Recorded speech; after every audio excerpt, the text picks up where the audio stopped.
안녕하세요. 병오년 새해 처음 인사드립니다. 병오년이 정마죠? 예, 제가 말띠입니다. 정치대학 임윤선입니다.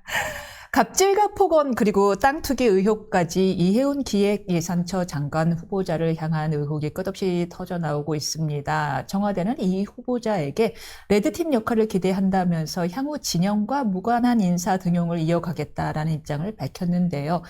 청문회를 앞두고 사면 초과에 놓인 이해운 후보자 논란을 비롯해서 민주당 내 파장이 여전히 일고 있는 공천거래 의혹까지 뜨거운 정치 현안 짚어보겠습니다. 정치대학 1교시 오늘도 설주환 변호사와 함께합니다. 안녕하세요. 네, 안녕하십니까. 새해 복 많이 받으세요. 새해 복 많이 받으십시오. 네.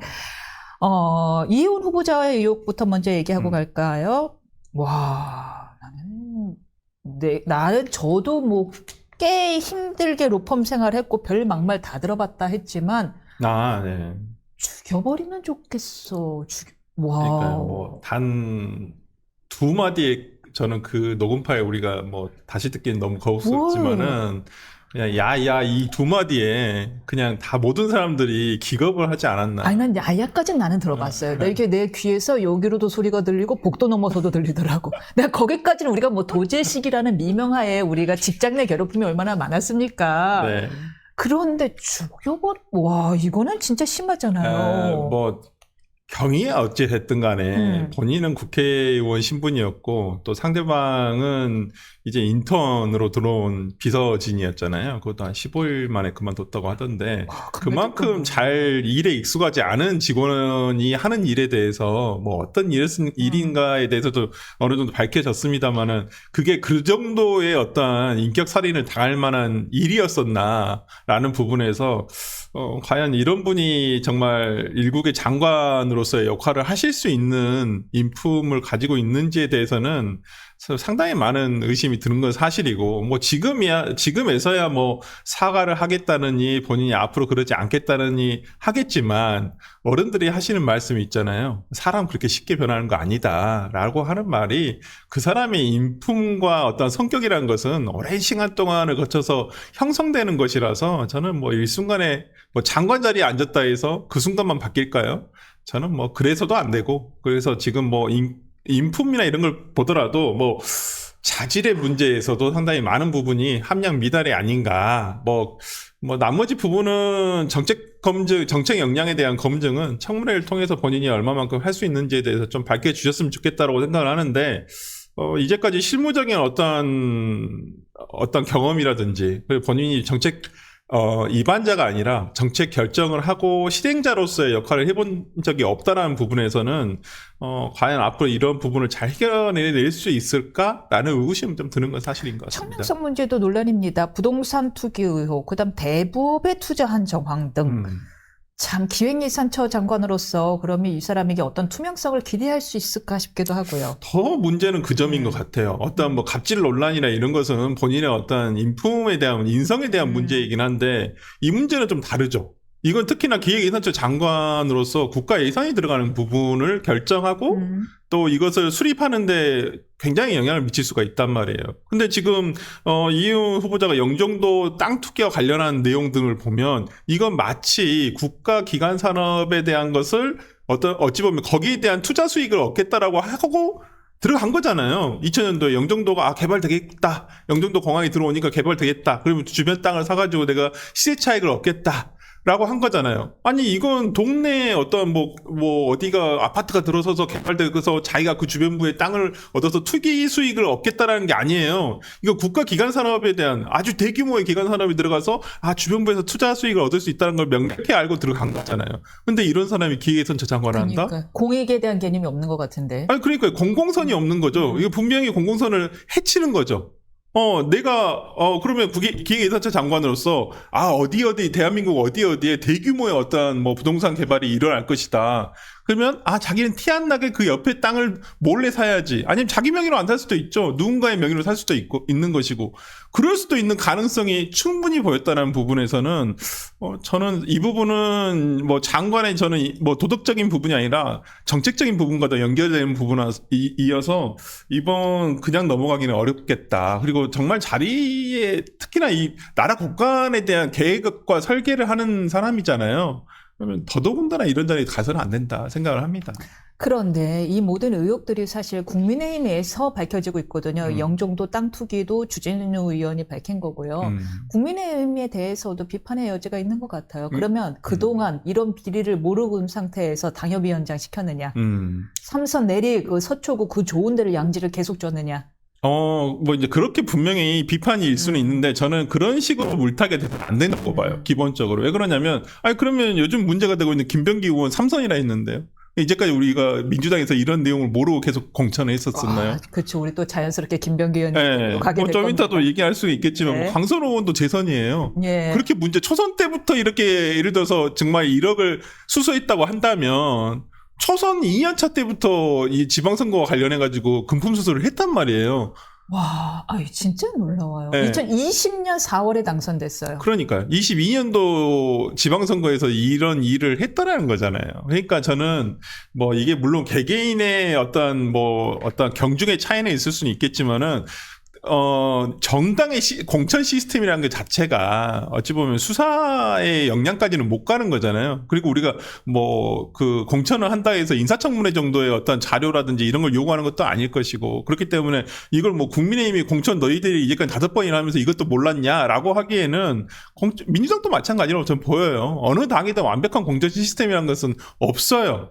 특히나 이런 것들을 다 감출만하고 이것들을 다 드러낼 만한 어떤 그 공천 시스템이라는 건 저는 있을 수가 없다고 보기 때문에 민주당에서 그렇게 공격을 하는 거, 그건 자기들 스스로도 그냥 제 얼굴에 침 뱉기밖에 더 되겠냐라는 생각이 들어서, 어찌됐든 간에 이해운 장관 후보자의 어떤 다음 지금 지명된 곳이 장관이라는 것이잖아요. 대한민국 한 명밖에 없는 거예요. 그러니까 우리가 이렇게 감정을 하는 것이고 그만큼 중요하다는 얘기예요. 그렇기 때문에 저는 민주당에서 이런 물타기는 조금 어울리지 않는다, 적절하지는 않다고 보고, 기본적으로 이해운 장관이 지금 오늘 아침에 강훈식 비서실장의 인터뷰 내용을 보더라도 지금 청와대 입장에서는 당연히 지금 청문회까지는 한번 기다려 보겠다라고 하고 있기 때문에, 청문회 이후에 어떤 방향이, 여론의 방향이 어떠냐에 따라서 거치가 결정되지 않을까 싶습니다. 어떨 것 같아요? 근데 임명하겠죠.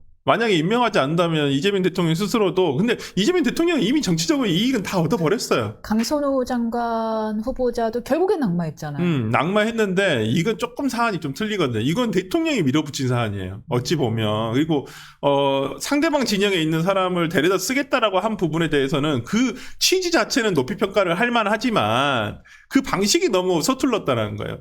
지금 국민의힘에서도 화가 나는 것은 그 방식이 옳지 않다라고 얘기를 하고 있는 거예요. 이해훈이라는 사람이 물론 부적절하고 많은 부분에 있어서 부족함이 있는 사람이고, 그리고 국민의힘 자체에서는 이미 정치적으로 끝난 사람이에요. 제가 봤을 때는, 제가 그냥 제 3자적 입장에 봤을 때는 다음 총선 때 지금 지역구에서 공천받을 수 있었을까? 저는 절대 없었다고 봐요. 일단 개혁의 물갈이가 된다고 한다면 이미 다선 의원 출신이고 이제까지 또 보여주지 못했다면 그건 본인의 능력이 문제이기 때문에 저는 다음 총선에서는 물갈이가 될 거라고 생각을 합니다만은, 이렇게 정치적 무게감이 떨어지는 인사를 데려가는 데 있어서도 그 격식과 방법을 잘 선택을 했었어야 되는데 이재명 대통령과 대통령실이 이걸 충분하게 하지 못했다는 점은 문제가 있다고 보이거든요. 그 강적들에 나온 김무성 전 대표가 그 얘기하더라고요. 가까우시잖아요. 네. 두고 봐라. 난타전이 벌어질 거다. 이건 쉽지 뭔가 않아요. 알고 계신가 봐요. 지금 이게 일반적인 인사청문회 같으면 국회의원들이, 상임위에 있는 국회의원들이 보통은 그냥 본인 일에서 플러스 알파예요. 그냥 이거 검증만 조금 더 해보고 비리 같은 게 없나 이렇게 보여. 지금은 여기에 감정이 들어갔어요. 아하.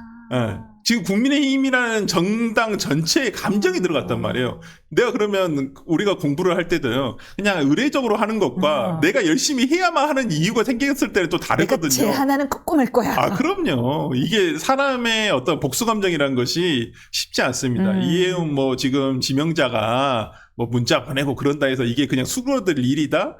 저는 기존에 물론 많은 인간관계를 맺고 있었을 거예요. 국민의힘 의원들과. 그렇지만 지금에서는 국민의힘 의원도 이번 인사청문회 제대로 하지 못한다? 오히려 이해운과 같이 그냥 도매금으로 넘어가 버릴 수도 있어요. 자당 내에서, 그러니까 국민의힘 자당 내에서 오히려 굉장히 평가가 안 좋을 수가 있기 때문에 저는 지금 그렇게 사적인 연을 따질 때는 아니다. 그렇기 때문에 뭐 이번 청문회가 언제 지금 날짜 잡힐지는 모르겠습니다만은 상당한 뭐 이건 저는 민주당에서도 이틀 청문회도 한번 생각을 해볼 필요가 있다. 저는 봅니다. 알겠습니다. 조금 전에 얘기한 대로 이번에 민주당 얘기 넘어가 보겠습니다. 2022년 지방선거 다시 강선호 의원의 공천헌금 1억 수수 의혹. 이거 좀 그래서 잠깐 일단 강 의원 얘기부터 좀 털고 갈까요? 강 의원은 바로 다음 날, 이 녹취가 나온 바로 다음 날 공천 대가로 받은 돈이 아닙니다. 바로 돌려줬습니다. 라고 얘기했는데 그 말의 신빙성 어떻게 보십니까? 전혀 없죠. 전혀 없다. 아니 공범들 간에 이미 많이 진술이 다 틀려버렸잖아요. 예. 처음부터. 예. 그러니까 돈을 줬다라고 하는 김경시 의원 같은 경우는 자기는 그런 돈을 준 적이 없다잖아요. 공천 대가로 뭐 대가성 돈을 준 적이 없다. 그럼 다른 돈을 줬다는 건지는 모르겠습니다만은 뭐 어쨌든 간에 한 사람은 돈을 준 적이 없다. 한 사람은 줬다는 사람이 준 적도 없는 돈을 돌려주라고 했다는 거잖아요. 그리고 그 당시에 어떤 보좌관, 돈을 보관하고 있었던 보좌관은 기억이 나지 않는다라고 하고 있잖아요. 그렇다고 한다면 이건 딱 수사기관에서 딱 봤을 때는 3명 앉혀놓고 얘기하면 대질신문하면 말이 다 틀리게 나와요. 그러면 누구 말이 맞겠어요? 객관적으로. 당시에 어떤 녹취록을 자기가 공개될 걸 예상해서 조작해서 했을까요? 김병기 의원이 자기와의 대화를 녹취할 것이라고 뭐 김병기 의원은 부인하고 있습니다만은 그 대화 자체가 녹음이 될 거라고 생각을 했었겠냐고요. 그렇다고 한다면 그 당시엔 거짓말하지 않았겠죠. 그러니까 그 안에 있는 녹취록이 진실이라고 본다고 한다면 당연히 금품수수하고 저는 이게 무슨 단순 정치자금법 위반이 아니에요. 이건 뇌물죄예요. 기본적으로 어떤 그 공천이라는 걸 가지고 어떤 국회의원이 이걸 돈을 받고 자리를 준 거예요. 직무 관련성이 있다. 그럼요. 이건 누가 봐도 아니 결과가 얘기를 해줘 버렸잖아요. 결과가. 네. 그러니까 근데 이제 저기는 강 의원은 아니다. 그 공천 대가가 아니다라고 이야기하고 있어요. 공천 대가라고 아니라고 하기에는 본인이 이걸 살려주세요. 그러니까 뭐 살려주세요. 자기 어떡하냐고 막 그렇게 막 발 동동 구르면서. 그러니까 살려주세요 의미가 뭐예요? 공천 주세요라는 거죠? 그게 이제 뭐 두 가지겠죠. 본인 좀 살려달라. 나 이거 만약에 공천 안 주면 나 큰일 난다. 저쪽에서 폭로한다고 하니까. 그렇군요. 그러기도 하고 그다음에 김경이라는 사람 좀 살려주라. 이런 얘기일 수도 있고. 그러니까 근데 이제 아마 어떻게 그렇게 뻔뻔하게 거짓말을 하죠? 분명히 왜 나는 발언권이 없습니다. 그렇죠. 라고 했잖아요. 이걸 그러니까 강선우 의원이 너무 이제 정치적으로도 좀 이러한 맷집도 부족하고 경력도 부족하고 지난 인사청문회를 거치면서 본인이 거짓된 얘기를 하지 않아야 한다는 것을 조금 교훈을 얻었어야 되는데 그때도 교훈을 못 얻은 것 같아요. 그러면 방어 논리가 우선인가 봐. 그 순간 방패부터 만드는 게 바로 그렇죠. 다음에 들통날 거짓말인데 그냥 불쌍한 눈빛과 여리여리한 말투로 저는 그러지 않았습니다. 통할 거라서 그렇게 통해 왔나요? 이제까지 통해 왔다고 본인은 생각을 했겠죠. 나도 이제 눈빛과 말투 좀 바꿔야겠다. 나 진짜. 난 너무 억울하거든요. 그래서 저는 강선우 의원이 대처를 잘 못했다라고 생각을 하고 금방 드러날 거짓말이었잖아요. 그 다음날 바로 서울시 공관위 회의록을 보니까 아니 본인이 발언한 내용이 나오면서 그날 탈당을 했던 것이고 민주당에서 그날 바로 제명을 해버렸던 거잖아요. 아니 이렇게 금방 드러날 거짓말을 왜 하는지를 모르겠어요. 일단은 이제 그 순간만을 모면하자고 하는 것만이 어떤 본인의 뭐 방법이라고 생각을 했을 수도 있고 그래서 내가 이렇게까지 갸륵하게 얘기하면 알아서 누군가가 도와줄 거야 이런 생각이 있었을 수도 있고요. 이제까지 그런 도움을 받으면서 본인이 정치적인 위상을 쌓아왔다고 생각을 한다면 뭐 이번도 아마 그렇게 넘어갈 수도 있을 거야라고 생각을 했을 수도 있죠. 특히나 정청래 대표가 또 동지의식을 발휘해 줬었으니까 과거에 이번에도 어떤 오는 비를 같이 맞아줄 수 있겠지 생각을 했을 수도 있죠. 근데 혼자 딱 우선 쓰고 가셨네요. 이번 비는 그렇게 쉬운 비가 같이 맞아줄 수 있는 비가 아니라서 제가 그때 같이 맞았다 그러면 같이 휩쓸려 갈 수가 있어서 아마 저는 혼자 맞으실 것 같다 생각합니다. 문제는 그 비를 이제 김병기 원내대표가 맡게 됐습니다. 네. 김병기 원내대표가 오히려 훨씬 더 많은 김병기 대표의 비위 행위가 지금 밝혀지고 있는데요. 너무 여러 가지가 연일 새로운 뉴스가 나와서 뭐부터 얘기해야 될지 모르겠는데요. 근데 몇 가지 좀 정리해 볼까요? 네. 이 배우자 법카 유용 의혹이 그다음에 수사 무마 부탁하고도 연결되니까 이 얘기부터 해보겠습니다. 네. 와, 이게 관행이에요? 그러니까 이분이 우리 세금을 가지고 왜 지들끼리 가지고 그 무슨 법인카드?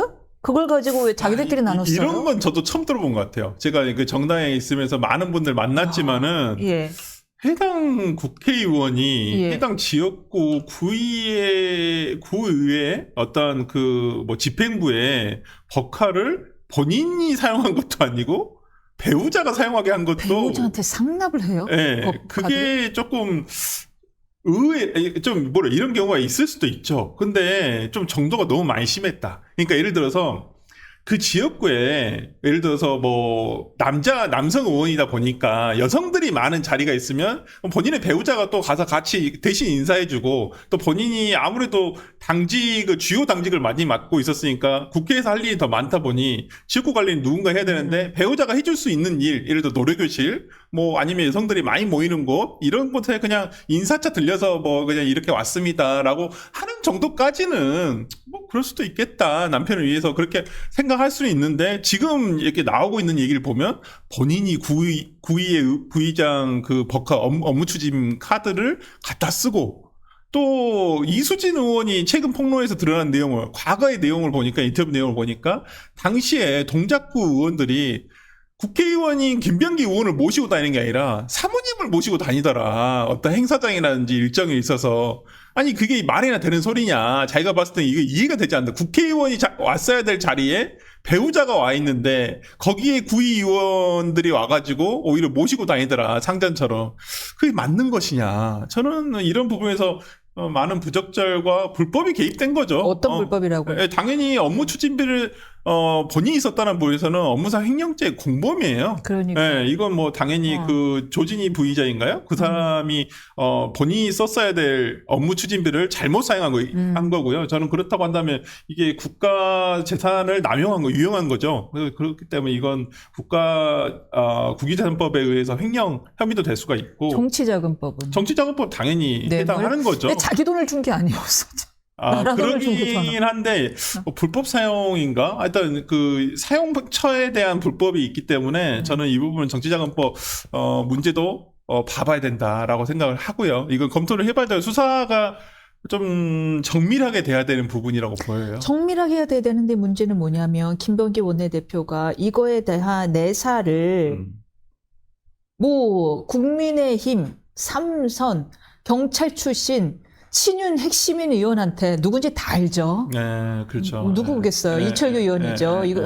뭐 이거는 거의 왜 언론이 왜 이름을 얘기 안 하고 이렇게 얘기했는지 모르겠어요. 아니, 강적들 진행하는 변호사, 모 변호사 이 수준이야. 그래요? 아무도 모르죠. 누구시지? 그러니까 아무도 모르겠네. 참나. 하는 모 변호사, 모 의원한테 부탁을 해서 수사 무마를 부탁했대잖아요.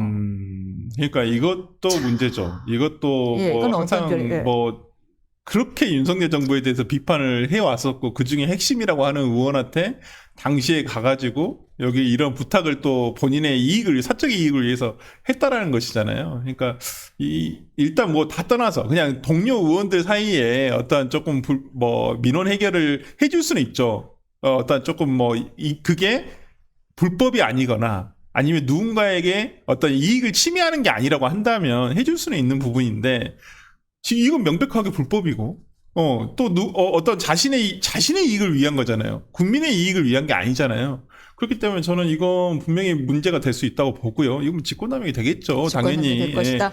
그렇기 때문에 저는 이걸 지시를 했냐 안 했냐. 그리고 당시에 지금 당사자들은 다 부인을 하고 있습니다만은 이건 수사 과정을 통해서 알 수 있겠죠. 그리고 지금 나오고 있는 모든 사실관계가 누구한테 나오는 거냐면 당시 김병기 의원실에서 있었던 보좌진에서 다 나온 진술들이에요. 다 변호사들 출신이기 때문에 증거 갖고 있어요. 네. 그리고 그 사람들이 지금 이러한 진술을 통해서 당시에 왜 그러냐면 당시에 김병기 의원이 직접 했을 수도 있는데 실무적인 얘기를 다 밑에 사람을 시켰단 말이에요. 그러니까 그 사람들이 알고 있었겠죠. 그렇지 않으면 그 사람들이 어떻게 알고 있었겠습니까? 그리고 지금의 어떤 이런 진실이 어떻게 드러나겠습니까? 저는 이 수사 무마 부탁 의혹 때문에 든 생각이 이러려고 경찰에 수사권 몰아줬구나. 수사 무마가 이렇게 쉽습니다. 그러니까 정말 우려되는 점 중에 하나가 계속 지속적으로 말씀드렸습니다. 경찰이 외압에 약하다는 거예요. 검찰은 뭐 외압 다 있을 수 있죠. 국회의원 뭐 경찰에만 전화하겠어요? 검찰에도 전화하고 그렇죠. 그렇지만은 검찰은 아무리 상관이 전화 얘기를 한다 해서 밑에 있는 검사가 아니 저 이거 수사해야 될 것 같습니다 하면 그 꺾을 수가 없어요. 기본적으로 수사를 담당하는 수사 검사가 일단 우선이에요. 그 사람의 의견이 제일 1순위란 말이에요. 위에서 아무리 누르려고 해도. 그러면, 그리고 진짜 검사들은, 아이씨, 나 이거 수사 못하게 한다고? 그럼 나 엎었고, 그냥 사표 내고, 그냥 여기 터트리고 나가버린다. 해버리면 그만이에요. 그러니까 그게 무서워서라도, 그쵸. 그걸 안 한단 말이에요. 그렇게까지. 근데 경찰은, 나가서 뭐예요? 나가면 실직자인데. 그러면 자기도 생계가 있는 사람들이 있잖아요. 그러면 그냥, 아유, 그냥 말고 덮지? 명예보다 생계가 우선인 사람들도 그럼요. 많죠. 그러면 어쩔 수 없죠, 네. 직장인들. 그러니까 외압에 쉽게 흔들린단 말이에요. 저는 이것도 마찬가지로 보였을 거예요. 이거 당연히 그 프로세스 변호사 대충 알걸요? 예를 들어 동작경찰서장한테 전화하죠. 그러면 수사과장한테 전화를 하겠죠. 지시를 하겠죠. 한번 살펴봐라. 누구한테 전화가 왔더라. 아이, 그거 뭐 얼마 되지도 않는데, 뭐, 그거. 그러면 대충 무슨 말인지 안단 말이에요. 그래서 신중하게 봐라. 네, 신중하게 봐. 아니, 그러니까 뭐 덮으란 얘기를 안 하죠. 신중하게 봐라. 신중하게 보고 좀 살펴봐라. 라고 하면 수사의 방향이라는 것은 정말 우리 변호사들이 제일 중요하게 생각하는 게 수사하는 사람이 어떤 생각과 어떤 입장을 가지고 있는지에 따라서 수사의 결과는 완전히 달라질 수 있는 거거든요. 좀 이 마찬가지예요. 이런 사건이라고 좀 보여요.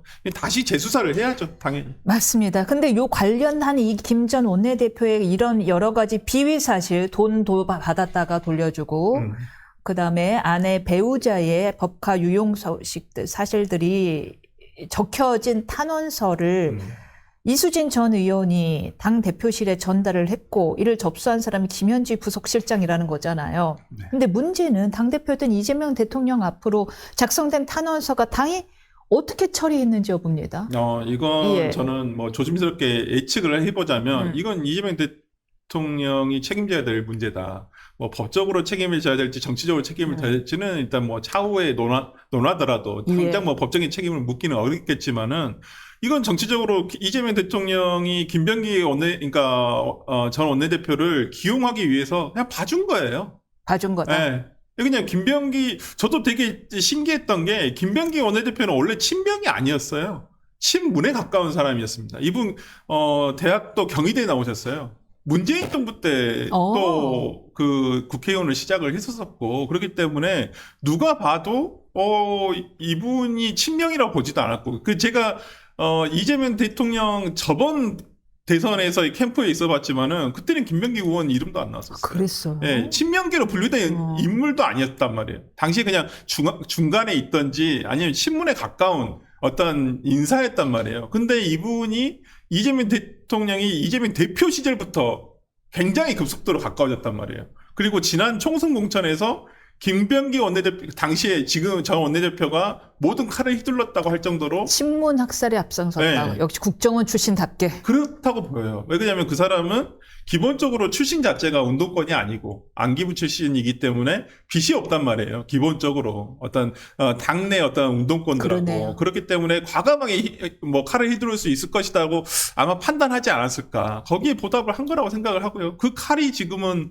본인한테 부메랑이 돼서 본인을 향하고 있죠. 지금. 그래서 본인 녹취록에도 나오지만 당대표실에 전달된 이후에 그래서 원래 사무총장 이름이 거론되다가 사무총장은 안 됐고 결국 포기한 걸로 들려져 있는데 네. 문제는 탄원서가 당대표 이재명 대통령한테 전달됐을지 여부잖아요. 뭐 대표 전달됐다라는 녹음을 이수진 전 의원은 갖고 있다라고 얘기하고 있고요. 둘 중에 하나겠죠. 네. 뭐 김현지 당시 보좌관이 거짓말을 했거나 아니면 뭐 보고가 안 됐음에도 보고 됐다라고 얘기를 했거나 아니면 보고 됐음에도 이것을 그냥 뭐 윤리감찰단으로 넘겨라 라고 얘기를 했던지 둘 중에 하나겠죠. 윤리감찰단 그 네. 블랙홀이잖아요. 들어가면 안 나오는. 윤리감찰단은 저도 뭐 민주당에 있어봤지만은 그렇게 강제수사 권한 자체가 없어요. 들어가면 아무것도 안 나오던데요.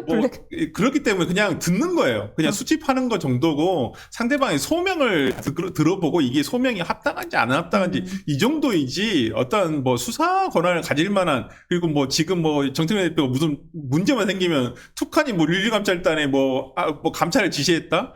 뭐 갑자기 지시하면 뭐합니까? 단원이 있긴 해요. 거기. 거기에 있긴 있어요. 아, 근데? 당직자가 있어요. 당직자가 그래요? 계시긴 아하. 하는데 네. 그 수많은 일들을 이렇게 할 수가 없어요. 구조상 제가 봤을 때는. 그리고 탄원서가 올라가는데 뭐 법화 유용에 대한 내용이 적혀져 있다.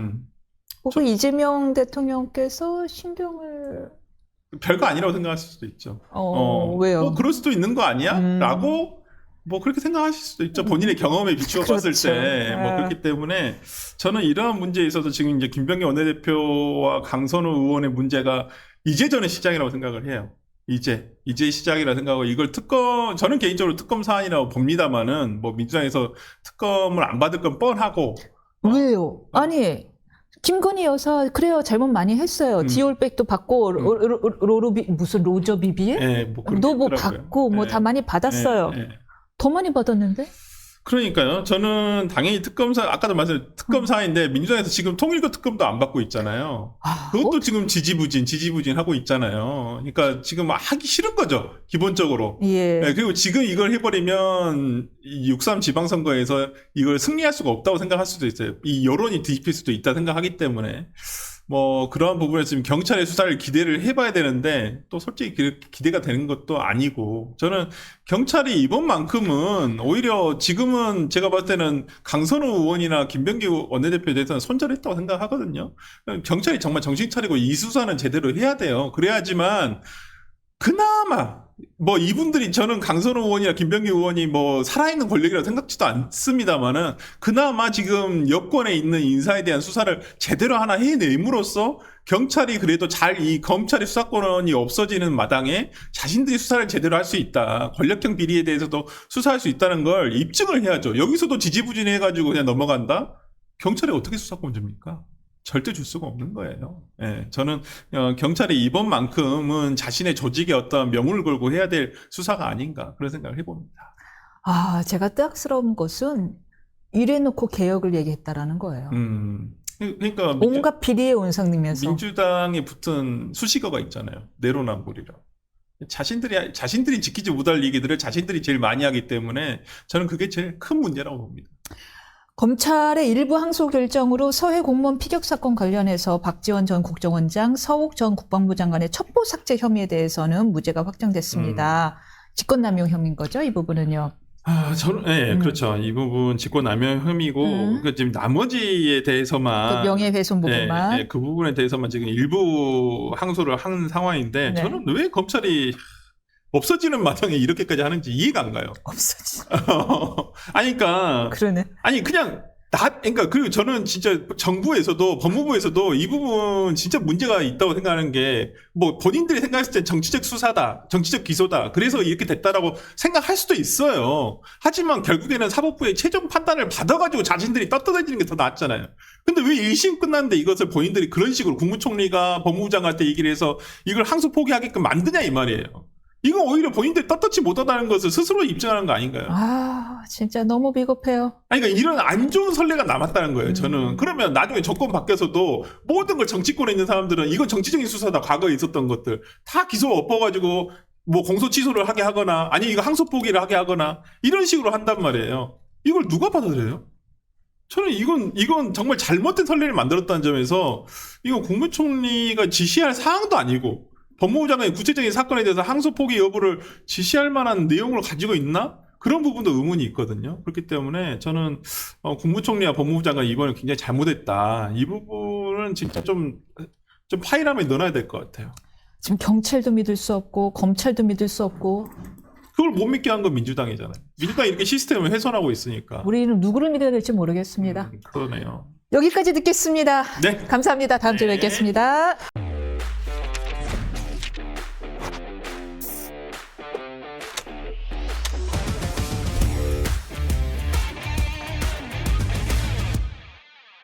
미국이 지난 3일 새벽 전격적인 군사작전으로 베네수엘라 수도 카라카스를 공습하고 마두로 대통령을 체포해서 뉴욕으로 압송했습니다.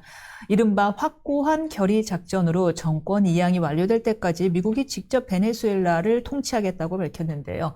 국제법 위반 논란을 비롯해서 유가, 환율, 그리고 한반도 안보 상황 등 우리에게 미칠 여파에도 이목이 집중되고 있습니다. 정치대학 2교시 노정태 위원과 관련 이야기 나눠보겠습니다. 안녕하세요. 안녕하세요. 팬이 많으세요, 노정태님. 감사합니다. 방송에 많이 나와주세요. 공중파 출연 기원 1일차. 로자 9120님이 특별히 기도해주고 물뜨고 기도 중이시랍니다. 네.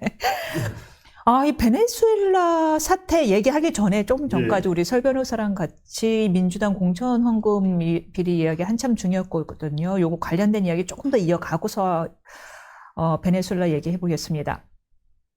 강선우 의원이 1억 원의 공천 헌금을 수수한 의혹으로 지명된 데 이어서 김병기 전 원내대표를 둘러싼 의혹도 점점 구체화되고 있는데 예.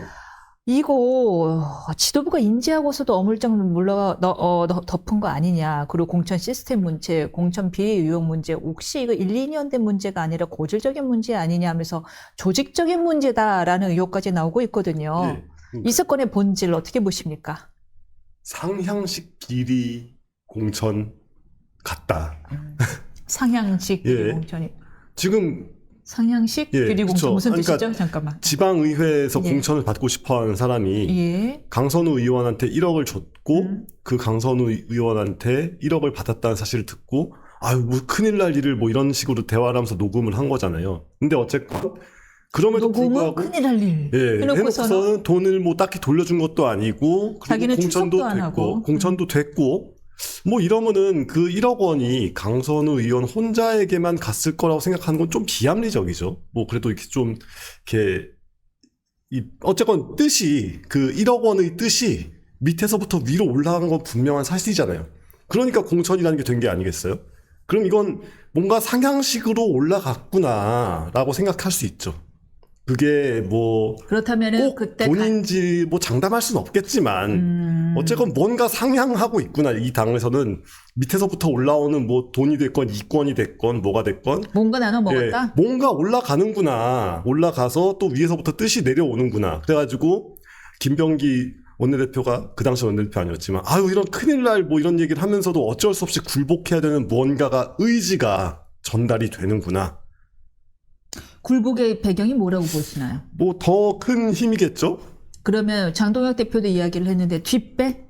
뭐 뒷배라고 할 수도 있고 윗선이라고 할 수도 있는 어떤 네. 무언가 아니면 어떤 그런 총체적 의지, 초월적인 힘. 조금 더 구체적으로 얘기해 주시겠어요? 그게 어떤 사람인지는 제가 차마 말을 못하겠지만 네. 예, 뭐 우리가 말할 수 있는 건 아니잖아요. 지금 뭐 수사를 한 것도 아니고 밝혀진 건 없으니까.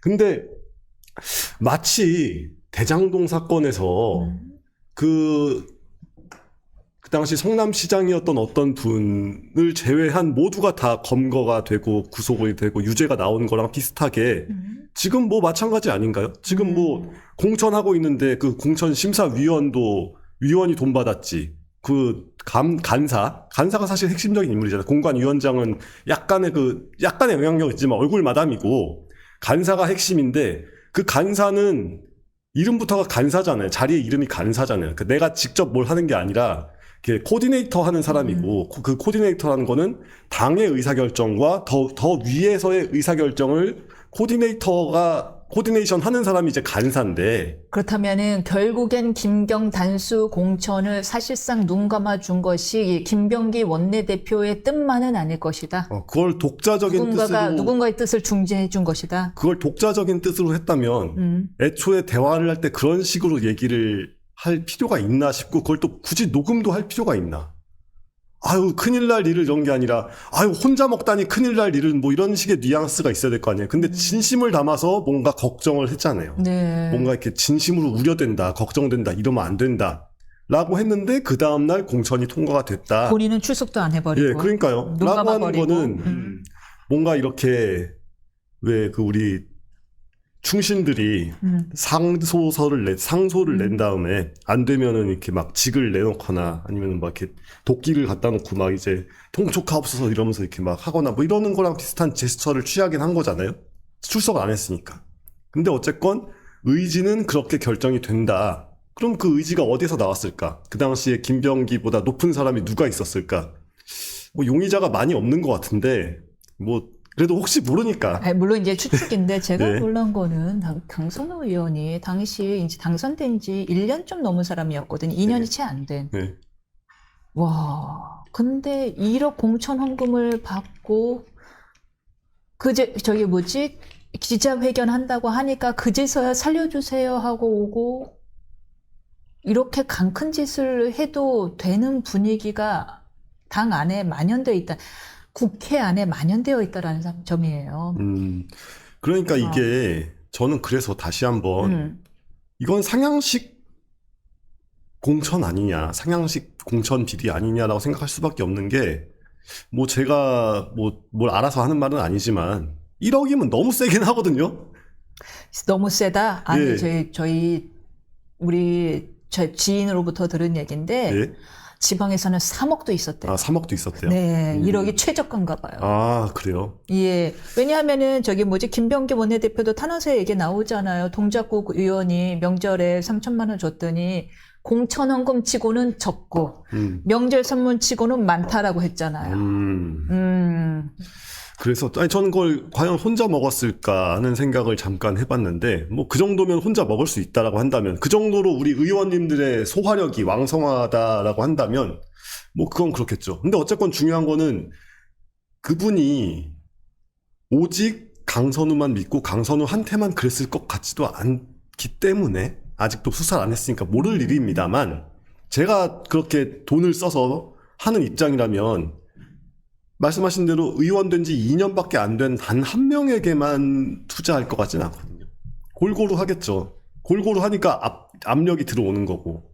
그러면은 우리의 청백리 김병기 공심위 간사가 압박을 받을 수 있을 정도의 다방면에 뭐가 있지 않았을까 하는 생각도 해볼 수 있습니다만 문제는 민주당이 수사 조직을 완전히 박살내놨기 때문에 지금 이거 수사 아직 안 들어간 상태잖아요. 원래는 검찰이 살아있었으면은 인지하자마자 수사가 들어갔을 거 아닙니까? 근데 인지수사를 개시를 못하게 막아놓으니까 지금 아무것도 안 되고 있죠. 그냥 우리가 이렇게 발이 들어갔다고 하는데 예. 언제 수사될지는 알 길이 그렇죠. 없죠. 우리가 이렇게 창조적인 상상을 할 수밖에 없게 만드는 거잖아요. 특검해야 된다고 보십니까? 특검 아니면 다른 방법이 없게 만들어놨죠. 그러니까 이거 사실 특검할 만한 사안은 아니거든요. 그냥 뭐 중수부가 됐건 특수부가 됐건 수사를 하면 되는 문제잖아요. 근데 수사 시스템을 다 박살 내놨으니까 어쩔 수 없이 수사할 곳이 없으니. 수사할 주체가 없잖아요. 그렇다고 공수처가 무슨 수사를 합니까? 공수처 무슨 뭐 영장 내놓고 막 영장 반려받는 그 인지세 내는 기관이잖아요. 사실상. 그러니까 인지세만 낭비시키는 기관이 공수처고. 경찰 지금 뭐 경찰에서 뭐 국수본을 만드네 뭐 하는데 제대로 돌아가는 거 하나도 없고 특검해야죠. 특검을 받겠어요?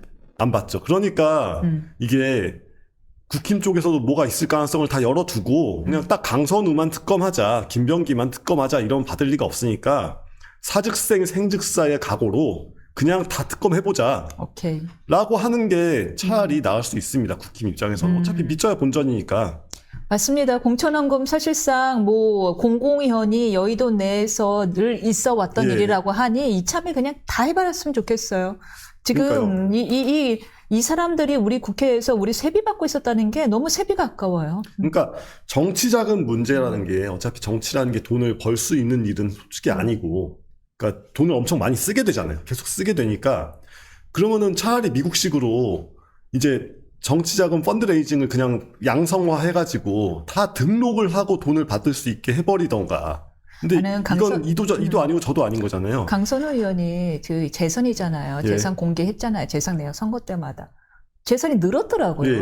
현금이 늘었어요. 예. 왜 늘었나 했더니. 그렇죠. 아마도 이런 이유있지 않을까 하게 되는 그런 게 있는 거죠. 정치는 돈을 써야 되는 건데 예. 왜 돈이 안 줄고 오히려 늘었을까 했거든요. 그러니까 이렇게 정치를 하면서 돈을 벌 수 있다는 개념 자체가 굉장히 신선한 거거든요. 뭐냐면은 원래 옛날에 이제 막 그 YS, DJ 뭐 아니면은 뭐 이렇게 군사 독재 시절 이럴 때는 정치인이면은 이제 집에 금고 큰 거 있고 거기 안에서 이렇게 막 그 금일봉 같은 거 다 마련돼 있고 임자 가져가 뭐 이런 거 딱 3천. 예, 막 전두환 대통령은 그 당시에 3천이었어요. 예, 그렇죠. 내놨다. 탁탁 던지고 뭐 이런 식으로 정치를 하는 게 가능했던 시절이 있었다는 게 솔직히 옛날 얘기잖아요. 이제 아슬한 추억이고 지금은 정치하면 패가망신한다. 정치하지 마라.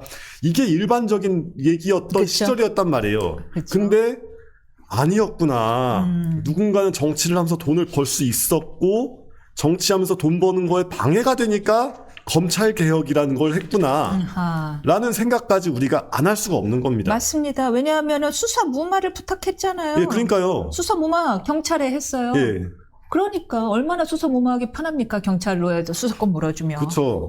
그러니까 이렇게 중국식 공안을 만들어 놨거든요. 사실상 경찰을 중국식 공안 같이 만들어 놓고 그것만 그 조직만 자기네가 통제할 수 있으면 아무리 돈을 먹어도 아무 문제가 생기지 않는다라는 사고방식으로 전개를 이렇게 해놓은 게 아닌 다음에야 검찰이라는 그 독립성 하나만큼은 어쨌건 심지어 군사독재 시절에도 87년에 군사독재 정권하고 싸울 수 있었던 그런 조직을 이렇게 망가뜨릴 수는 없는 거라고요. 마두로 대통령 베네수엘라 얘기해야 될 것 같습니다. 마두로 대통령을 지난 2020년 때부터 예. 앙숙여스 일기 때부터 2020년 마약 밀매, 돈 세탁 등 혐의로 기소했고 지명 수배까지 해놓기는 했지만 그래도 일국의 대통령이었단 말이에요. 그렇죠. 일국의 대통령을 이른바 정말 참수작전을 한 거예요. 예. 밤에 자고 있는데 끌고 왔습니다. 그것도 3시간 만에요. 이 국제적 충격이 매우 큰 상황인데 어떻게 보고 계세요, 노 의원님은? 근데 저는 음모론이라기보단 그냥 저의 추측은 이거는 베네수엘라 내부 권력 암투다라고 생각을 하고 있습니다. 그러니까 아무리 나라꼴이 엉망이어도 지금 이제 여기서 이렇게까지 대통령과 부인만 딱 데려오는 거는 사실상 거의 불가능하거든요. 그러니까 심지어 빈라덴을 체포할 때도 이렇게는 안 됐어요. 그러니까 빈라덴은 무슨 국가 수반도 아니고 그냥 테러범이었는데도 불구하고 그 개입하고 전개하고 할 때 그러니까 그 빈라덴이 파키스탄에 숨어 있었잖아요. 파키스탄 정부와의 긴밀한 협조가 있었기 때문에 빈라덴만 딱 그렇게 쳐가지고 데려올 수 있었단 말이에요. 마찬가지입니다. 그러니까 여기서 이렇게 베네수엘라의 수도 안에 군사기지 안에 있는 안가를 털어가지고 데려왔다는 거는 이미 마두로 주변은 다 내통자였다는 얘기예요. 그렇게 하지 않으면 이렇게까지 쉽게 되지가 않습니다. 그러니까 지금 죽은 사람들도 한 80명 정도가 지금 작전 과정에서 경호원들이 살해당했다고 하는데 그 경호원들을 제가 이제 그날 이제 밤에 좀 이렇게 친구들하고 놀고 있었는데 라이브로 봤어요. 라이브로 보는데 트럼프가 하는 얘기 중에 이제 쿠바인들 뭐 이런 식으로 얘기를 하더라고요. 그 죽은 사람들 그러니까 쿠바인들 몇 명이 죽었고 뭐 이런 식으로 얘기를 하는 거예요. 근데 그러면은 뭐냐면 이 사람들 용병이란 얘기거든요. 그러니까 자기네 나라 군인도 아닌 용병들만 호위병으로 있었다. 그 사람들만 미군 부대한테 죽었다. 라는 것은 굉장히 이거 그러니까 첫째 가능성은 이제 마두로를 제외한 모두가 다 사실상 등을 돌려가지고 거의 다 적이 돼 있어가지고 미국의 칼로 마두로를 차도살인했다. 라는 게 첫 번째 가능성이고 두 번째는 조금 더 한 발 더 나가보면 마두로가 아예 미국에 항복한 거 아니냐. 그래서 나는 그냥 지금 돌아가는 꼬라지를 보니까 니네가 우리나라를 상대로 전쟁을 해가지고 완전히 폭삭 망할 것 같은데 그러면은 어차피 나는 전사를 하니까 그럴 바에야 미국의 감옥에 가겠다. 예. 근데 이제 중요한 것은 원인보다도 이것이 어떤 논쟁을 갖고 올 건지, 어떤 영향을 미칠 건지인 것 같습니다. 지금, 민주당 내에서도 미국 내에서도 민주당에서 굉장히 발발이 세고요. 이거는 의회 승인을 거쳤어야 될 사안이다. 어떻게 이렇게 독단적으로 하냐. 지금 미국 내에서도 분열이 심한 것 같은데요. 어떻게 보세요? 분열이 심한데, 이게 이미 우리가 알고 있는 국제사회의 질서라는 것은 계속 쭉 아슬아슬하게 되어 왔었지만 푸틴이 우크라이나를 침공한 그 시점에 이미 끝난 겁니다, 사실. 그러니까 이제 좀 현실을 받아들여야 돼요. 그러니까 이게 노골적인 폭력의 질서 같은 건 존재하지 않는다라는 믿음은 우리가 진작에, 그러니까 물론 이제 그걸 희망해야 되지만 현실이 그렇게 되지 않고 있다는 사실을 인정할 때가 된 겁니다. 뭔 얘기냐면 푸틴이 하려고 했던 게 똑같은 거거든요. 젤렌스키를, 그러니까 이런 식으로 그 러시아 특수부대를 거기 우크라이나 대통령 궁에 보내가지고 진짜 납치해 오려고 했어요. 하지만 우크라이나는 정상적인 국가였기 때문에 그래서 그 작전이 막히면서부터 그래가지고 젤렌스키가 라이브 방송을 때리고 핸드폰 꺼내가지고 라이브 방송을 때린 그 시점부터 지금 4년간의 전쟁이 벌어지고 있고 사실상 이 4년간의 러시아 우크라이나 전쟁이라는 거는 4년 동안 성공하지 못하고 있는 젤렌스키 납치 작전이에요. 근데 미국은 이걸 해냈거든요. 그러니까 미국이 어떻게 이럴 수 있어라고 하기 전에 이미 우리가 생각하는 그런 아름다운 국제 질서는 이상으로 남은 지 오래다. 현실은 그거보다 훨씬 더 나쁜 방향으로 와 있다. 그렇다면 이제 모든 게 정당화되네요. 안 그래도- 정당하다는 건 아니죠. 네. 정당하지 않습니다. 정당하지 않은데 근데 그런 일이 벌어지고 있다는 현실 위에서 우리가 어떻게 행동해야 될지 생각해야지 이 정당성이 왜 구현되지 않느냐라고 물론 얘기할 수 있습니다. 그런 발언은 전략적으로 필요해요. 하지만 그걸 우리가 그렇게 아무리 막 목 놓아 외치고 무슨 뭐 조국혁신당이니 진보당이니 사회당이니 이런 사람들처럼 막 미국 대사관 앞에서 시위한다고 해서 그 시절이 돌아오지는 않는다는 걸 적어도 우리 국민들 전반적인 국민들은 이제는 아셔야 된다. 그럼 우리는 어떻게 행동해야 되나요? 일단 예. 제가 만약에 러시아건 아니면 뭐 중국이건 뭐 그 미국을 방해하고 싶은 나라면은 그러니까 베네수엘라를 훨씬 더 난장판으로 늪같이 만들어가지고 미국이 거기에 헤어나오지 못하게 만들어서 미국의 영향력을 최대한 이 아메리카 대륙에 국한시켜서 아시아의 안보 공백을 만들 것 같거든요. 그러니까 미국이 잘하기를 기도하면서 그러면서 우리 스스로 안보 문제가 이제 더 이상 장난도 아니고 농담도 아니다라는 거를 정말 일단 온 국민이 자각을 해야 됩니다. 지금 무슨 일이 있었냐면은 갑자기 좀 뜬금없는 얘기 좀 드릴 수 있겠지만 12월 29일부터 국방부 예산이 집행이 안 돼가지고 지금 1조 얼마인가가 예산이 집행이 안 되고 있어요. 그래가지고 지금 사병 월급 안 나가고 장교 월급 안 나가고 지금 군에서 필요한 것들이 구매가 안 되고 있습니다. 그러니까 우리가 지금 우크라이나를 막 보면서 막 미국이 뭐 폭력적인 질서를 하고 이럴 때가 아니에요. 지금 한국군이 돈이 없어가지고 월급을 못 주고 있는 상태가 되어 있는데 이런 상황을 만들어 놓으면서 우리의 이런 상태를 먼저 걱정하고 해결할 생각을 하지 않으면서 뭐 미국을 규탄하고 뭐 폭력적인 뭐 국제 질서의 뭐 붕괴를 걱정하고 이런 소리를 하는 건 앞뒤가 안 맞는 겁니다. 지금 딱 하필이면 중국 특사를 만난 다음 날 이 상황이 발생했잖아요. 근데 우리나라 대통령이 지금 한중을 국빈장관 자격으로 방문 중이란 말이에요. 이재명 대통령도 난감하게 됐어요. 그렇죠. 그러니까 오히려 그냥 저는 이재명 대통령이 국빈 자격으로 방문하는 것 자체는 좋은 일이라고 생각합니다. 타이밍이 이렇게 되면은 왜냐하면은 우리가 스스로 안보 태세를 갖추고 국방적인 문제에서 경계를 하고 하는 이게 다 돌아가면서 스스로 자주국방을 튼튼히 하는 게 베스트거든요. 굳이 이렇게 지금 막 안보 체계가 삐걱삐걱하고 있는 상태에서 이 물지도 못하는 개인데 짖는 개가 될 필요는 없어요. 그러니까 굳이 짖는 개가 될 필요는 없고 다만 물 준비를 확실하게 할 수 있어야 되는데 우리가 여차하면 물 준비가 되어 있느냐. 안 되어 있거든요. 지금 거의 막 이빨이 흔들리고 막 털 빠지고 막 난리도 아니에요. 한국군이라는 그 군견이 상태가 굉장히 꼴이 말이 아니게 변해 있어. 살만 쪄가지고. 네. 살만 찌고 이빨 빠진 개가 돼 있는데 지금 다이어트를 시키고 이빨을 튼튼하게 하고 건강한 몸을 만들어주고 이 고민을 해도 모자랄 판에 그쵸. 이제 뭐 미국을 어떻게 믿을 수 있느냐 뭐 이런 소리 하는데 미국을 믿기 싫으면 미국을 믿지 말아야죠. 근데 문제는 미국을 안 믿으면 우리가 뭘 할 거냐 했을 때 결국에는 우리 스스로 지금까지 너무 안보 문제를 쉽게 봐왔다. 예. 좀 정신을 차릴 때가 왔다. 지금 북한이 상당히 긴장한 모습을 보였죠. 그렇겠죠. 굉장히 공개적으로 규탄을 했습니다. 근데 우리는 상대적으로 신중한 입장을 내비쳤고요. 이게 네. 그렇게 막 진보적인 분들이 좋아하시고 막 모델로 삼는 유럽 국가들, EU 국가들 다 찬성했어요, 지금.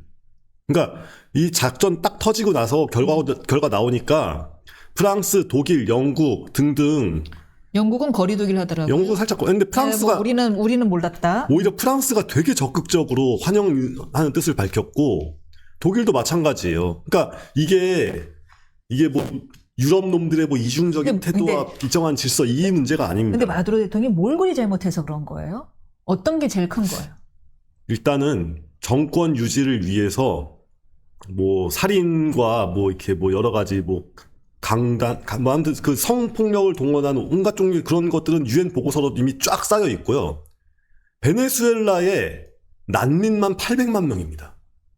근데 이제 그러면 내부 문제잖아요. 즉 내정이잖아요. 예. 선거에 의하여 본인이 그다음에 국민들이 선택할 문제 아니에요? 이게 북한에서 선거를 통해서 김씨 왕조가 바뀔 가능성이 얼마나 되나요? 아니, 사실 그 수준까지 왔습니다. 그러니까 남미라는 곳은 기본적으로 여러 국가가 국경을 맞대고 있기 때문에 그러니까 그냥 난민이 800만 명 단위로 발생을 할 수가 있을 뿐이지 사실상 북한 비슷한 거예요. 다만 이제 차이가 있다면 정글이고 기름이 나온다. 석유가 나오는 어마어마하게 나온다. 어마어마한 석유가 나오는 북한인 거지. 나라꼴을 졸지에 북한으로 만든 겁니다. 그러니까 1999년에 그 차베스가 권력을 잡은 다음에 지금 이제 27년이 지났는데 그동안에 나라가 정말 천당에서 지옥으로 변해버렸단 말이에요. 그렇게 됐는데 마두로가 집권한 다음에는 그게 더 심해져서 지금 뭐 근데 미국은 남의 나라 내정에 신경 안 쓰기 때문에 이제 자기 나라만 신경 쓰겠다면서. 그게 이제 그 우리 돈노라고 하죠. 예. 트럼프랑 예. 도널드 트럼프랑 원로를 합해갖고 합쳐가지고. 예. 근데 예. 거기서 그 미국에서 안보 전략 그 나왔던 거 11월에 나왔던 거 거기서 아니 정직하게 얘기했습니다. 웨스턴 헤미스피어 서반구가 우리의 핵심 이해관계 사항이라고 했고 그 웨스턴 헤미스피어의 웨스턴은 대서양을 중심으로 왼쪽이에요. 오케이. 그러니까 아메리카 대륙 전체가 우리의 일단 첫째의 사활적인 이해관계권이라고 오케이. 했기 때문에 남의 나라에 손대지 않겠다는 얘기를 한 게 아니고 이제 뭐 유럽에 특히 유럽에는 관심을 끄겠다는 얘기를 한 거고 그 다음이 아시아고 가장 관심사는 어쨌건 아메리카다 이 얘기를 한 거죠. 만약에 북한에 석유가 많았다면 지금 김정은 정권도 아주 위험할 뻔했네요. 근데 핵을 가지고 있어가지고 이제 좀 얘기가 달라지는 건데 야하. 어쨌건 그 석유 문제도 사실 미국이 지금 세계에서 산유국 1위와 2위를 왔다 갔다 하거든요. 작황에 따라서. 그러니까 수요에 따라서. 왜냐하면은 미국이요? 예. 사우디 다음이거나 사우디보다 앞서거나 그럽니다. 틈틈이. 생산량이요? 예, 아니면- 생산량이. 아, 생산량. 왜냐하면 셰일가스가 터진 다음부터 예. 그러니까 석유랑 천연가스 합친 그 양에서 사우디를 이겼다가 졌다가 막 이렇게 왔다 갔다 해요. 그러니까 그 석유는 미국이 쓰려고 가져가는 게 아닙니다. 그러면 미국이 쓰려고 가져가는 게 아니라 중국이 못 가져가게 하려고 오케이. 잡는 거거든요. 근데 이제 이런 식의 그 거대한 플레이가 막 펼쳐지고 있을 때 물론 어떤 나라가 다른 나라의 대통령을 군사를 동원해서 납치하는 것은 당연히 누구도 찬성할 수 없는 일이죠. 저도 찬성하지 않고 아마 그 누구도 찬성하지 않을 겁니다. 근데 이미 이런 일이 벌어지고 있을 때 오직 그 주장만을 반복하면서 그러면서 이제 또 이제 그런 주장하시는 분들이 영화도 지금 또 개봉을 했다. 그러니까 무슨 뭐 마두로 영화를 뭐 니콜라스 뭐 이런 영화를 막 보고 막 이러면서 영웅시하는 게. 그러니까 마두로를 영웅시하면서 결과적으로는 그 마두로 정권을 비호해 왔던 여러 사람들, 여러 국가들, 여러 세력들의 편을 들어주는 그런 행동을 하는 거는 저는 그다지 현명한 행동이라고 보이지 않고 우리 사회 전반의 분위기도 아마 그렇게 따라가지 않을 거라고. 근데 걱정이에요. 다시 제국지휘가 돌아오는 걸까 봐요. 이렇게 되면 전쟁이잖아요. 예, 그렇죠. 그러니까 사실 전쟁의 기운은 지금 굉장히 전 세계적으로 특히 유럽 쪽에서 높아지고 있습니다. 그러니까 이 우크라이나 침공 전에 그 이제 러시아 누가 봐도 러시아군 같은데 러시아군이 아니라는 그 일반인 민간인 복장 입은 사람들이 막 그 접경지대에서 되게 많이 왔다 갔다 하고 막 그랬어요. 되게 많이 관찰되고 그랬는데 지금 그 비슷한 행동들이 저기 저 발티케 그러니까 러시아랑 그 국경이 닿아 있는 그런 국가들에서 그러한 행동이 많이 관찰되고 있고 그래가지고 지금 부랴부랴 러시아와의 국경에 철조망이 막 세워지고 있는 중이에요. 그러니까 우리가 여태까지 저희가 이제 성장 과정에서 봐왔던 유럽은 평화롭고 전쟁에 쓸 돈을 복지에만 쓰고 있고 이렇게 하면 모든 인류가 행복해질 거고라는 식의 그 세계관은 사실 끝났습니다. 그러네요. 네, 그거를 받아들이지 못하고 있던 분들한테 말하자면 최후의 자명종 같은 게 울린 것인데, 그렇다고 해서 갑자기 사람이 자기 입장이나 태도를 바꿀 수는 없죠. 그건 뭐 쉽지 않은 일이고, 하지만 니콜라스 마두로를 영웅시하고 막 이런 종류의 세계관 같은 게 통할 수 있었던 시점은 진작에 지났다는 사실을 뭐 조국 혁신당 지지자들이 이 방송을 보진 않겠지만, 그러니까 그런 종류의 그 심정적 성향을 가진 분들이 계시잖아요. 한 번쯤 다시 생각해 볼 때가 됐습니다. 알겠습니다. 예. 여기까지 듣겠습니다. 수고 예, 많으셨습니다.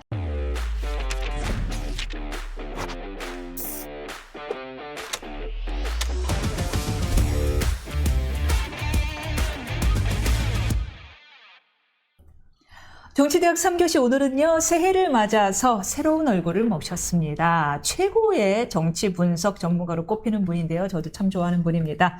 그 어느 때보다 정치적인 격변 시기인 요즘인 만큼 여러분들께 남다른 인사이트를 전해드릴 특별한 손님입니다. 윤태권 더모아 정치 분석 실장 함께합니다. 어서 오세요. 네, 안녕하세요. 네. 저희가 러브콜을 여러 번 보냈어요. 새해 되니까 드디어. 게을러서. 네. 아닌 것 같은데. 알겠습니다. 새해에는 부지런해지시기를 바라겠습니다. 감사합니다.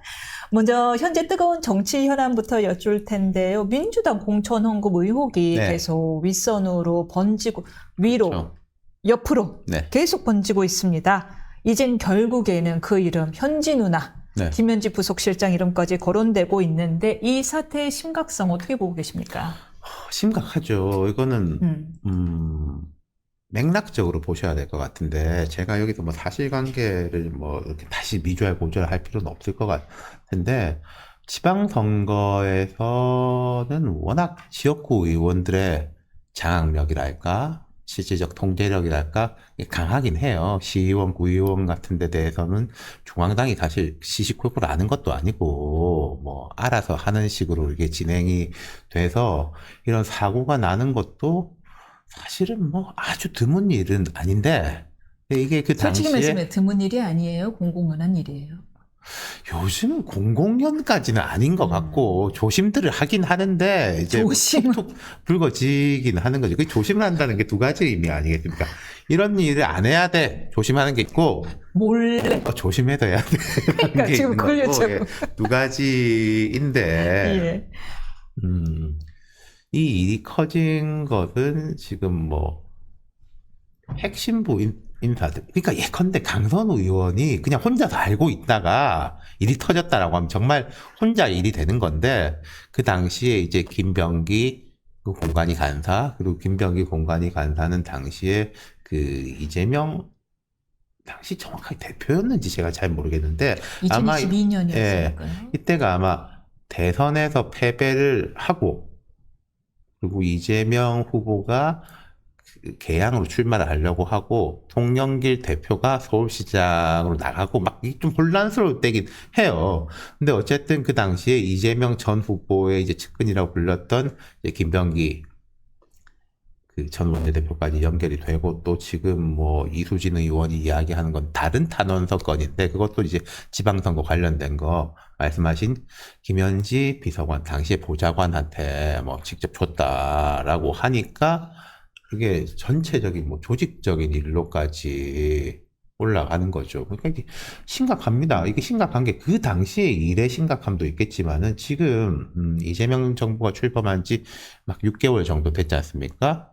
그런데 이재명 대통령 취임 이후에 선출된 원내대표가 직을 사퇴했고, 강선우 의원은 제명이 됐는데 기억하시겠지만은 이재명 정부에서 첫 조각 때 장관 후보자로 지명했던 분인 거고, 뭐 조금 사안은 다릅니다만은 12월에 보면은 전재수 전 장관도 장관직 사퇴했고, 이것도 또 12월이에요. 김남국 비서관이 현지 누나 건으로 해가지고 사퇴했고, 정권 핵심부에서 이런 일들이 뻥뻥뻥뻥 터진다는 거 임기 초에 매우 심각한 일이죠. 매우 심각하다는 것은 어떤 부분에 어떤 영향을 미칠까요?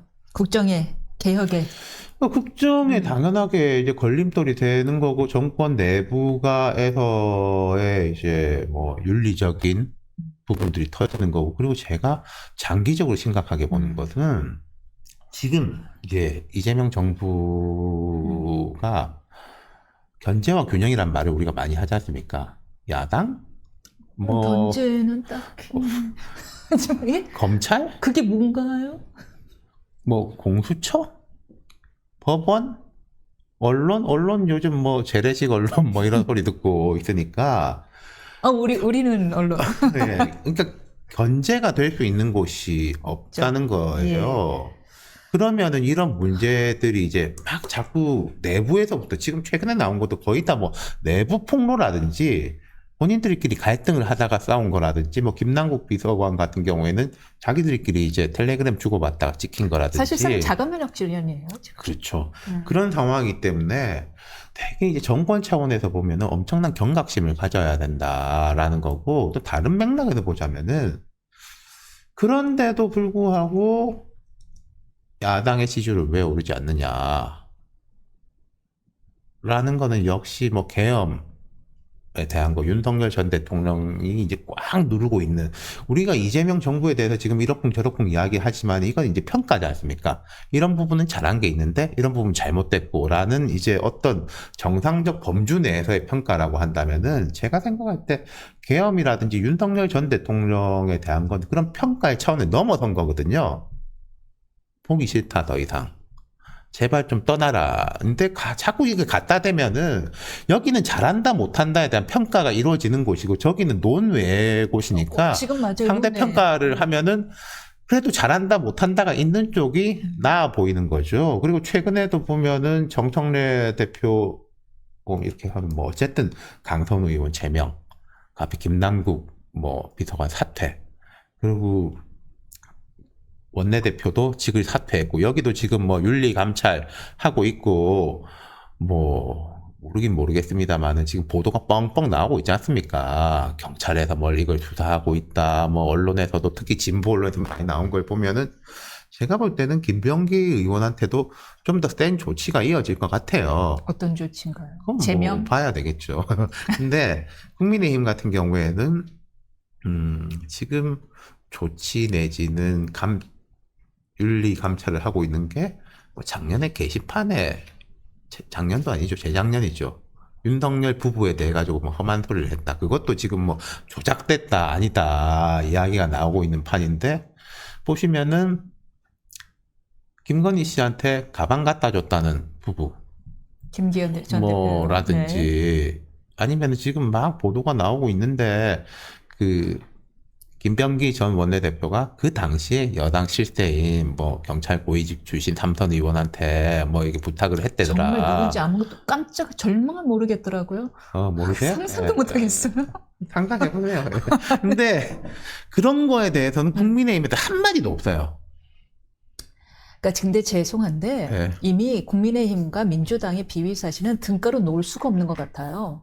국민의힘이 너무 미약하기 때문에, 그러니까 국민의힘보다 잘하고 있다는 민주당에게 그 어떤 칭찬도 되지 못하고 있는 것 같아요. 아니죠. 그러니까 제가 말씀드리는 게, 그럼 여당이 잘못하는데 왜 야당이 안 오르냐는 걸 말씀드리는 거예요. 문제 그 자체도 문제인데 문제가 어떻게 다루느냐가 더 문제가 되는 경우가 많은데, 쿠팡 같은 경우에 우리가 알 수 있지 않습니까? 사람들이 이렇게 분을 채우고 있는 거였잖아요. 뭐 어떤 면에서 보자면은 통신사라든지 이커머스 회사라든지 보안, 개인정보 털리는 거 뭐 사실 뉴노멀에 가깝지 않습니까? 근데 이제 왜 우리가 농담처럼 얘기하죠. 내 네. 정보 10원에 돌아다니고 있다고. 공공재죠. 저희의 이제 개인정보는. 전파처럼. 예. 근데 사람들이 왜 더 쿠팡에 화내느냐? 그 국민의힘, 그러니까 민주당이 정부 여당으로서 무한 책임을 지고 있는 곳이 맞는데 왜 국민의힘이라는 회초리를 들지 못하느냐에 대해서 생각해 봐야 된다는 거죠.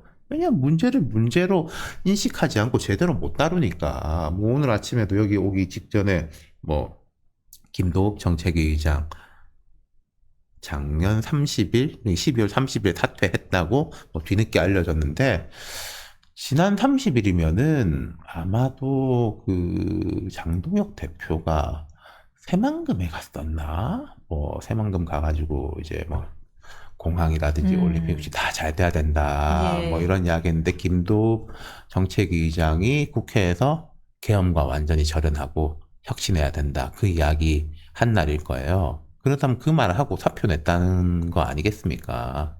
뭐 국민의힘이 뭐 지지부진하고 저렇게 내전 중인 거야. 뭐 어제 오는 일이 아니고요. 지금 문제는 지금 말씀하신 대로 여당인 민주당이 그것도 개혁을 뭔가 자기네들 빼고는 모두 다 개혁의 대상이라고 기치를 내건 것이 이렇게까지 문제가 있었나. 지금 뭐 조승래 사무총장 같은 경우는 개인의 일탈이라고 이야기는 하고 있습니다만 이게 개인의 일탈로 볼 것인가. 그러니까 제가 이게 전방의 특검으로 가야 될 일인가. 여기 이제 뭐 가치에 대한 것보다 실질적인 이야기를 제가 좀 많이 하고 싶어 하는데 야당이 왜 중요하냐면은 야당이 어느 정도 서야지 견제가 되기도 하고 여당 입장에서도 지지층들한테 우리가 이만큼 해주고 싶은데 아니 그거부터 일단 야당이 저러고 특검 있으니까 가야 될 사안이라고. 특검 충분히 가야 될 사안이죠. 근데 못 가겠죠? 야당이 저러고 있으니까. 그렇죠. 지금 뭐 김병기 원내대표 전 원내대표에서도 뭐 애매한 입장을 취한다든지 뭐 그런 것들 있지 않습니까? 지금 통일교 특검 같은 경우에도 그것도 지지부진이고. 뭐 신천지를 끼운다 만다 때문에 뭐 그러고 있는 거라든지 아까 제가 말씀드린 이제 김병기 전 원내대표가 당시 여당, 현 야당의 실태한테 뭘 했다라고 하면은 뭐 우리든 말든 뭐 다 쳐라 이런 식으로 나가야 되는 거잖아요. 그게 이제 잘 안 돼. 국민의힘도 찔려서 그런가요? 뭐 모르겠습니다. 제가 그 이유는 찔려서인지 아니면 국민의힘은 장동혁 대표가 여러 번 이야기했는데 걸림돌을 제거하는 게 첫 번째다. 아이고야. 네. 너무 그것 급한 일이 때문에 있구나. 그러는지 제가 뭐 알 수가 없습니다만은 근데 문제는 예. 장동혁 대표가 속으로 무슨 생각을 하든지 간에 네. 사람들이 거기에 대해서 어떻게 평가하고 반응하느냐인 거죠. 아니 저번 주에 김무성 대표마저도 원로 상임 고문마저도 네. 절연해야 됐다라고 강한 목소리를 냈는데 당 내에서 바로 발끈하더라고요. 이제 트렌드를 읽지 못하는 이 트렌드가 뭐예요, 근데? 그러니까. 네. 나도 진짜 궁금했어요. 거기서 트렌드가 뭔지. 우리끼리가 트렌드인 건가? 트렌드를 읽지 못하는. 지금 장동혁 대표 어려운 게 뭐 예컨대 지금 그런 뭐 쇄신이라든지 윤석열 전 대통령 절연이라든지 이런 데 대해 가지고 흔히들 언론에서 팽팽히 맞선다 이렇게 이야기를 하지 않습니까? 전 그것도 틀렸다고 봐요. 뭐가 팽팽히 맞섭니까? 여론이 팽팽히 맞서나요? 아니요. 국힘의원들이 팽팽히 맞선 것 같지도 않고. 당내 게시판에. 아니, 근데, 그쵸, 이렇게 보도를 보면은, 뭐, 절연해야 된다, 이런 거는, 한참 전부터 보면은, 뭐, 윤한홍 의원도 이야기하고, 권영진 의원도 이야기하고, 뭐, 조은희 의원도 이야기하고, 한때 친윤이라고 했던 사람들 이야기한다. 뭐, 한동훈 전 대표 그쪽, 빼놓고 보더라도, 뭐 김무성 이런 분들 이야기한다는데 그럼 이게 아니다라고 해서 신문 지상에 이름이 나오는 사람들 보면 익명의 누구 혹은 뭐 중하위 당직자라 그래야 되나? 대변인한테 얘기를 들었는데요. 억울해 하는 거예요. 뭘요? 아니 그 사람들이 당에서는 당 문은 항상 당대표실 문은 열려 있는데 안 한다. 오고서 얘기 안 하고서는 왜 언론에 대만 얘기하느냐. 정작 당에선 조용하다. 그렇게 현실 파악하고 있더라고요. 장동혁 대표는 그럼 왜 언론 출연 안 하세요? 신문 인터뷰하고 뭐 라디오 방송 나가고 TV 방송 나가고 야당 대표가 나간다고 하면은 다 받아줄 텐데 아유, 좀 잘 안 나가져가지고 걸림돌 치워야 된다. 윤석열 전 대통령하고는 우리는 뭐 관계가 뭐 없다라든지 그런 말을 왜 본인은 안 하시는지 제가 잘 모르겠는데 뭐 그건 제가 걱정할 바가 아니고. 예.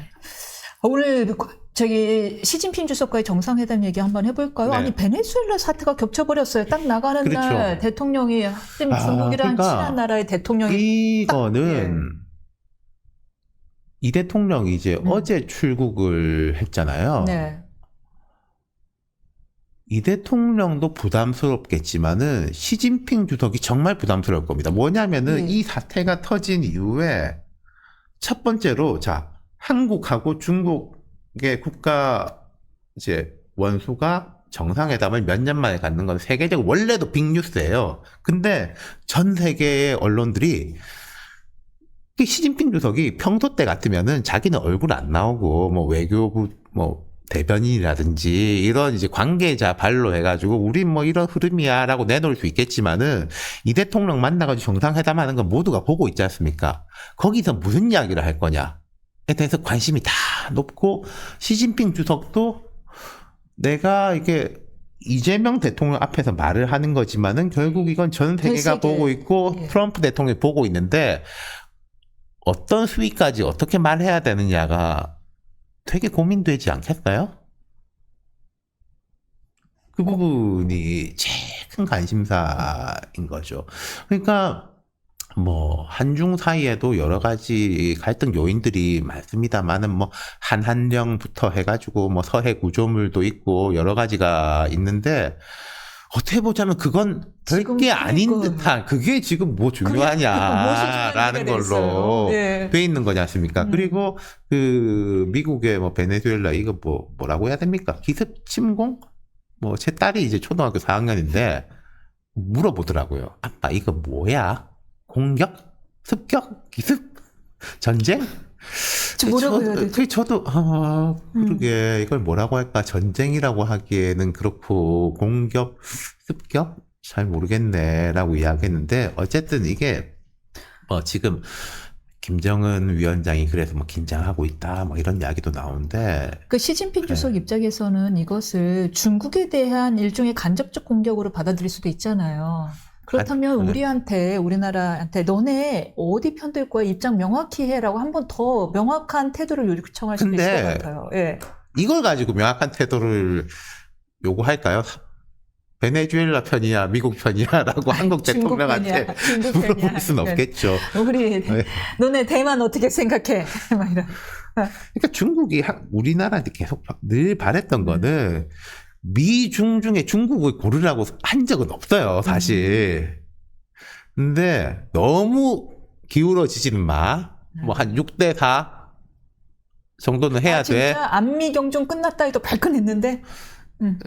그런 정도인 거고. 그리고 이게 베네수엘라 습격에 대해서 지금 말씀하신 게 이제 중국이 되게 부담스러워 할 것이다. 또 북한은 되게 긴장해 있다. 이런 면이 있겠죠. 중국하고 러시아, 북한은 되게 이제 비난의 강도를 높였는데, 근데 다른 각도에서 보자면은 예. 트럼프 대통령이 그렇잖아요. 뭐 유럽인이 알아서 해. 한국, 일본, 자기 안보는 자기가 해야 되는 거 아니야? 니네 부자나라잖아. 근데 베네수엘라, 쿠바, 콜롬비아 여기는 우리 뒷마당이야. 아무도 건드릴 생각하지 마. 라고 해가지고 실질적으로 행동을 보여줬잖아요. 그러면은 러시아와 우크라이나, 중국과 대만은 어떻게 되는 겁니까? 그런 각도에서 보자면은 자기 뒷마당은 자기가 알아서 하자는 거네? 그러니까요. 라는 식으로 받아들일 수도 있는 거지 않습니까? 그러니까 제국주의의 이탄으로 보여져요. 그러니까 이게 뭐 어느 정도까지 길어질지는 잘 모르겠지만은 그런 상황이니까 이게 되게 이중적이라는 거죠. 그냥 이제 반미 정부인 베네수엘라에 대한 공격으로 보는 게 하나가 있고 그렇게 본다면은 뭐 러시아, 중국, 북한 다 베네수엘라와 같은 편이 되는 거고 근데 자기 앞마당은 자기 내 거. 구역이라는 식으로 한다면은 우리나 뭐 대만이나 일본이나 유럽 쪽에서 더 경각심을 가지지 않을 수가 그러니까요. 없는 거겠죠. 중국도 이중적인 우리한테 그럴 수 거겠죠. 있다는 얘기인 거예요. 우리 뒷마당. 그렇죠. 우리 땅 끝. 네. 제주 우리 땅 이렇게 나올 수도 있는 건데 와, 지금 그래서 이참에 그래서 반미를 좀 기치로 내세웠던 세력들은 이참에 반미에 대한 운동을 더 거세게 하고 있거든요. 니콜라스 영화도 나오고요. 그거야 저도 기억을 하는데 제가 한 20년 전에 기자일 때 차베스 대통령이 집권한 지 한 30년 됐고 20년 전만 해도 한국에서도 차베스에 대한 평가랄까? 이게 상당히 높았어요. 제가 알기로 그분이 그랬어요? 만해 평화상 이런 것도 받고 그랬을 거예요. 차베스 대통령이 한국에서도. 예. 만에 우리 시인 만해요? 그렇죠. 그게 이제 불교계에서 이렇게 주는 상이 이렇게 있는데 정확하게 제가 모르겠는데 상도 받고 그랬을 건데 그때는 이제 기름값이 올라가지고 경제적으로 단단하고 그걸 그때가 가지고 또 이제 복지에 쓸 때군요. 예, 부시 전 대통령 시절인데 아버지? 아니요 아들 아들? 부시 시절에 이제 부시 대통령이 지금 트럼프 대통령에 비하면 참 우습지만은 그때만 해도 되게 강경파 그때는 그걸 강경이라고 예. 불렀군요. 나타났지 않습니까? 예. 거기에 이제 좀 이렇게 대항하는 그리고 이제 중남미가 언제까지 우리가 미국의 뒷마당일 것이냐 뭐 그런 식으로 해가지고 각광을 받았는데 지금 뭐 마두로 그러니까 미국이 베네수엘라한테 이렇게 한 행동은 잘못됐다라고 주장하는 분들이 되게 많지만은 저도 좀 그런 마음입니다만은 마두로를 보호하자. 저 이런 이야기는 못 들어본 것 같아요. 뭐 좌파 진영 뭐 다 합쳐서 보더라도. 네. 자국 내에서도 마두로에 대한 비토 정사가 상당하다고 네. 그러죠. 일단 사는 게 힘드니까요. 물가가 그렇죠. 너무 네. 오르고요. 맞습니다. 장동혁 이야기 다시 한번 들어가 볼까 하는데요. 오는 8일에 당 쇄신안을, 장동혁 대표요. 놀라지 마세요. 장동혁 대표 이야기 해볼까 하는데 오는 8일에 당 쇄신안을 발표할 것으로 보입니다. 어떤 전략과 개혁 방향을 내놓을 거로 예상되십니까? 지금 국민의힘과 장동혁 대표의 문제는 뭐 새로운 걸 잘하는 게 필요한 게 아니라 잘못하지 않는 거, 잘못하던 걸 그만두는 게 필요한 상황이라고 그 생각하거든요. 말씀은 지금 하는 것마다 잘못하고 있다는 말씀이신 건가요? 제일 큰 뭐 장동혁 대표도 그 호남 가가지고 이제 1박 2일 이틀 동안 하고 진정성을 보이겠다. 뭐 좋은 일이죠. 좋은 일인데 제일 큰 걸 해결하지 못하면은 백약이 무효이지 않겠냐. 장동혁 대표가 뭐 작년에도 보면은 연말까지 뭐 정리한 다음에 연촉도 확장 뭐 이런 이야기 했는데 정리라고 하는 게 결국은 뭐 한동훈 징계? 진도 나가는 거 그것도 뭐 예, 강하게 지금 저항을 받고 있고 법조인이시니까 잘 아시지만은 지금 며칠 있으면 내일 모레 그 윤석열 전 대통령에 대한 결심 그러니까 구형하지 않아요? 결심 공판이 있습니다. 네, 예. 구형하잖아요. 예, 곧 하겠죠. 뭐 한 크게 나올 거 아닙니까? 말하자면은 그 상황에서 어떻게 할 건지 모르겠습니다. 지금 이제 장동혁 대표가 지금이라도 확 180도 전환을 하기를 이제 바라고 기대하는 분들도 많은 것 같은데, 근데 제가 생각할 때 그것도 쉽지가 않은 게 우리가 뭘 하려면은 이른바 빌드업이라는 걸 하잖아요. 조금 이렇게 자 트럼프 대통령이 엊그저께 베네수엘라를 이제 공습하기 전에 몇 달 동안 계속 간다. 그리고 이제 뭐 낙후도 하고. 전투기가 갔다 네. 오고 군함이 갔다 오고 하다가 간 거지 않습니까? 근데 장동혁 대표는 그런 식의 시그널이 전혀 없고 한다라고 하는 건 이제 한동훈 그리고 이제 뭐 더 나아가서 오세훈 뭐 아니, 그러니까. 너도 안 돼. 뭐 네. 이런 식으로 하고 있으니까 그러면은 합리적인 이제 예측은 8일날 장 대표가 어떤 쪽으로 움직일지는 우리가 예측이 가능한 거죠. 어떻게 해요? 지금 하는 쪽으로 더 세게 하겠죠. 정말 축출하는 거예요? 아니 뭐 축출 그 이야기를 뭐 쇄신안으로 하겠습니까만 예컨대 뭐 새로운 인물들 파격적 공천을 해야 된다라고 하는데 근데 파격적 공천이라는 게 국힘이 파격적 공천을 할 수 있는 데가 영남하고 뭐 한 서울 정도 아니에요? 그럼 그 파격적 공천이라는 게 이른바 중도 쪽으로 파격적 공천일 것이냐? 아니면 이제 장 대표가 이제 일반적 언론에 잘 출연 안 하시지만은 뭐 이런 유튜버들하고는 교류를 많이 하시니까 좀 강경 보수라고 하는 혹시 그쪽으로 파격적 공천을 하는 건 아닌가? 고성국 씨. 그분이 뭐 정치 직접 하시게 하겠습니까만은 뭐 이진숙 전 방통위원장이라든지 예. 뭐 그런 분들 그리고 이제 뭐 당 외 세력이라고 해야 되는데 조원진, 황교안 이런 분들하고 좀 약간 결이 맞다 그래야 되나 그런 것들도 있잖아요. 그런 생각까지도 드는 거죠. 아, 오세훈 박현종 시장하고도 좀 대립각을 세워오거든요. 야, 이대로 보수 통합 없이 그런 분열로 지선을 치르게 되겠네요.